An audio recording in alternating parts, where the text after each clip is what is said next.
Okay, this is John from Repairs Merseyside. You remember before I said in one of my last videos that I was going to show you how I use this mainspring winder. This mainspring winder was bought on eBay.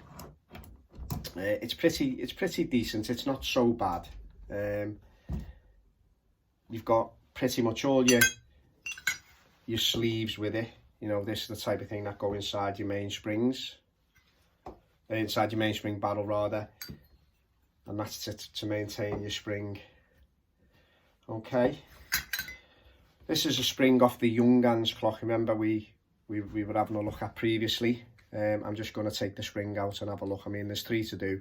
So anyway, there's the cap popped off. As you can see, it's pretty dirty anyway. So the next thing I'd do would be to find a sleeve that will fit in quite comfortably. So we can wind the spring into.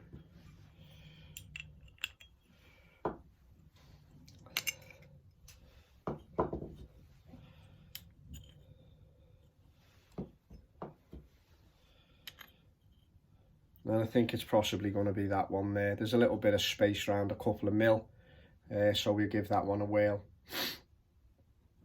Okay, so that then sleeve would go over onto your winding handle. The next thing you want to do is find out, you've got like obviously a socket, find out which one fits. Now you want it to be relatively snug fit, because you don't want it to, as the spring becomes tight, it sort of slip off, you know, and then go round and then the spring shoots backwards again. So that's another thing you want to check. I mean, I've done that before myself. So the next move would be is open up the clamp,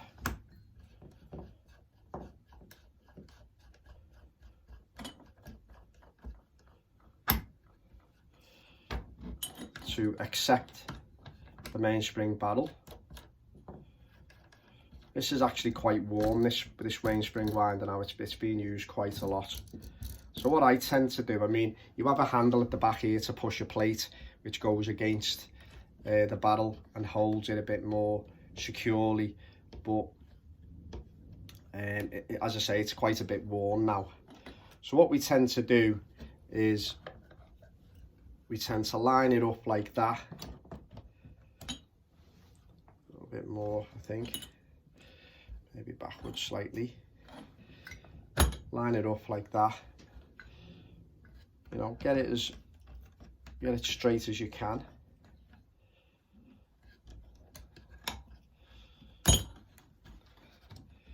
Bit of fiddling, but you know, you will get there in the end. You know, secure it, and obviously it's just keeping hold of the teeth, and it's wood, so it won't do any damage.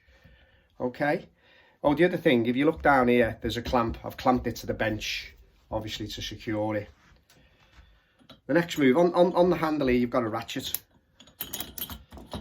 and it goes either way. You can let it go, or you can push it that way. Now obviously it's wound on. I mean, a great plan might be to wear gloves and stuff, but okay. Bit more. Always got to be cautious, obviously. So what I tend to do is when I push the sleeve on, it goes in quite easily. I just, you know, pull it up a bit so that, you know, it goes onto the, you know, it leaves you a bit of a tail, if you like, for our next procedure. Okay. Then the next thing is release it, let it go. Now be really careful when you're doing this. You don't want it to slip out your hand and then come round and hit your wrist and break your wrist, you know. Because that can happen. And then give it a little bit of a turn, and then when you pull back, your spring will be retained inside the cylinder. Right? So now your next move is to turn your barrel round,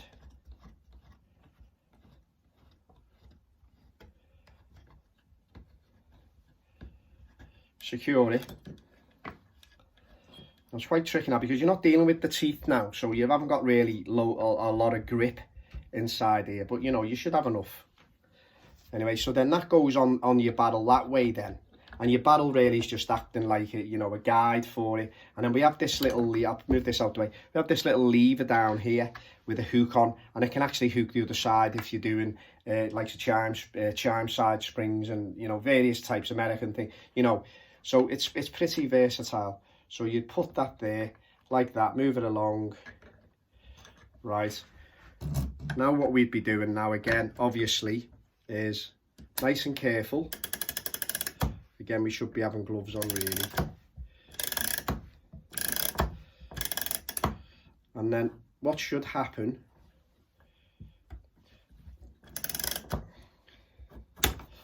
is our sleeve comes backwards there and our spring is there. Okay, so that's your spring out the cylinder, and that's no problem. Now what we're going to do now is just go backwards, making sure your spring doesn't fire off. Nice and slow, nice and easy. Get no prizes for rushing in this job. You only get heartache. Okay, and there's your spring out. Now,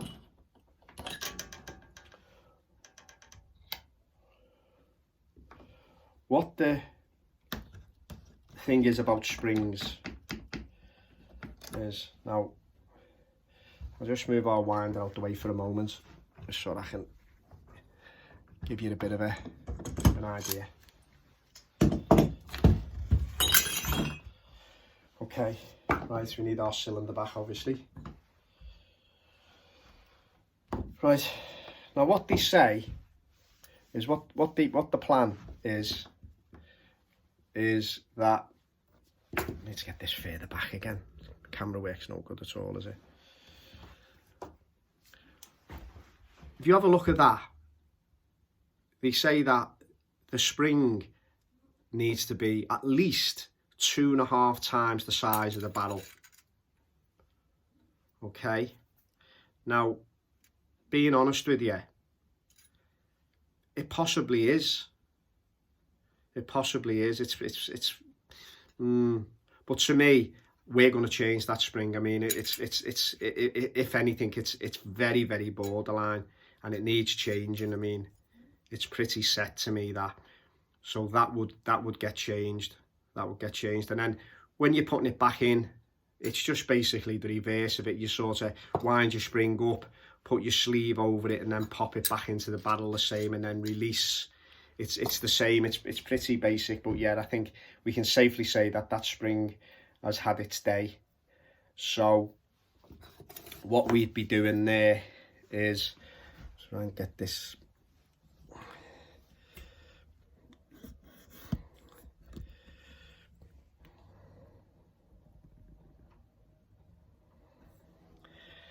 Okay.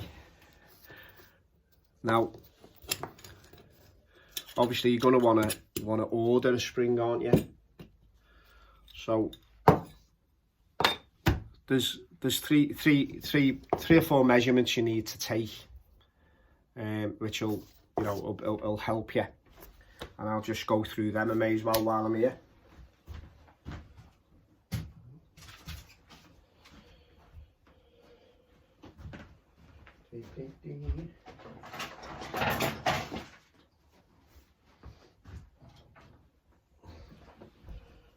Now obviously you're going to need a caliper. So what I would do is I'd write down height, strength, length, and barrel size. Now if you've got them 4 measurements, you should be able to sort it out. Okay, so our height on this, measure it with our calipers, starts off at 0 obviously. Our height on this is 22.43, so I mean you'd probably go for 22. The strength on it is obviously the thickness of the spring and it's saying 49. I'd probably say, because we're losing a bit on the height, I'd probably go for about 50. Because if you're going to reduce the height too much, I mean, and you know, you need to try to compensate for the strength of the spring. So you'd probably, you know, that's saying, let's just see where we are. Let's get it done. Yeah, that's sort of saying, you know, 48, 50s, you know. So yeah, I'd say 50. I won't do the length at the minute because I've got it hooked into the thing, but you'd open the spring right out, hook it into something, open it out. I usually hook it into a vise there so it can't come off at the very end using this, open it all the way out, get it to where it is on the bench, and then take a measurement to there. The other measurement you need is your barrel, which is, say, 45.95. So it's 46, say 40, between 45 and 46. 45, 46. Okay, another word on the height of springs. I mean, obviously you don't want it to be too you know, not high enough, because it's going to flop about inside the cylinder, and you know, that can create a few problems. It'll get caught on things. Also, what you've got to understand is the center of the hole, you know, the center where the arbor is, you know, that center's got to be right as well. You know, you know, you do need to sort of try and get things as close as you possibly can. That's really, you know, but you know, as time goes on, you'll know what will work and what doesn't work, really. But yeah, I mean, generally you need to take so just to recap, you need to take the height, you need to take the strength, you need to take the length, and you take the barrel size.